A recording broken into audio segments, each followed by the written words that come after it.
I'm Selena Wang in Washington, and we begin with breaking news. President-elect Donald Trump will be sentenced on January 10th. The Manhattan judge overseeing Trump's criminal prosecution today ordered him to appear either in person or virtually for sentencing next Friday. Trump was convicted in May of 34 felony counts of falsifying business records about a 2016 hush money payment to porn actress Stormy Daniels. For more, let's bring in ABC News senior reporter Catherine Falders live in West Palm Beach, Florida, near Mar-a-Lago. So, Catherine, what's the latest here? So this obviously comes as Trump's attorneys had filed a motion to have that hush money case in Manhattan dismissed.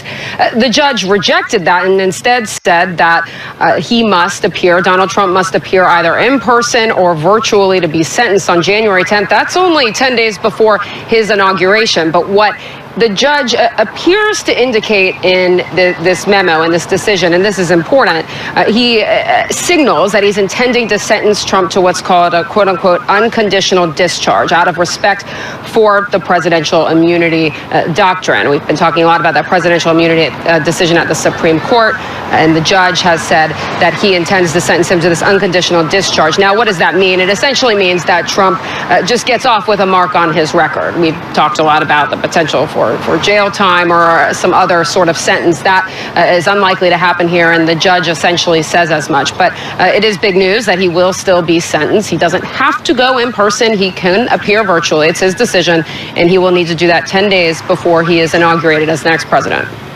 Thank you, Catherine. And now let's bring in our ABC News senior investigative correspondent, Aaron Katursky. Aaron, just walk us through this, and is this a surprise? Oh, I think this is entirely stunning. We did not know what Judge Juan Merchan was going to do. He has rejected all of Trump's attempts to outright dismiss the criminal case following his conviction in May on 34 felony counts of falsifying business records. But there was this uncertainty about what it would mean for a president-elect to be sentenced in a criminal case. Could it be pushed for 4 years and have it hanging over Trump that entire time? And now we know the answer. Judge Juan Merchan has ordered Trump to appear either in person or virtually on January 10th, 10 days before the inauguration, to be sentenced. Now, the sentence is going to be an unconditional discharge, which means Trump is going to effectively not be punished for his conduct. And the judge said he does not want to interfere with the separation between the judicial and the executive branch, does not want to interfere with notions of presidential immunity. But he is, I think, signaling that there is a jury verdict. It needs to be respected. And so he is going to order Trump to appear for sentencing, even though that sentence effectively isn't going to be much of anything. Yeah, that timing just days before the inauguration. So, Aaron, sticking with you, just walk us through the surprise here and what was expected and how that is a big contrast from this unconditional discharge. You know, Selena, I don't know that anything was expected because the whole case is unprecedented. But in theory, Trump faced a sentence of up to 4 years in jail for his conduct of falsifying business records tied to the hush payment just before the 2016 election to porn actress Stormy Daniels. And prosecutors with the Manhattan District Attorney's Office called this the original election interference case. He didn't want the public to find out, according to the prosecutor's theory, that he had these allegations, even though he denied them, of an affair with Stormy Daniels. And so he paid her off, $130,000. Arranged by his then attorney, Michael Cohen. And even though the conduct called for potentially 4 years in jail, we spoke to legal experts over the last several months who did not expect an incarceratory sentence. But we're never sure what the district attorney, Alvin Bragg, was going to ask for.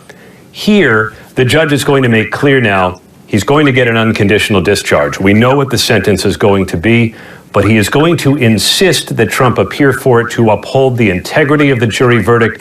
And I have to say, Selena, the decision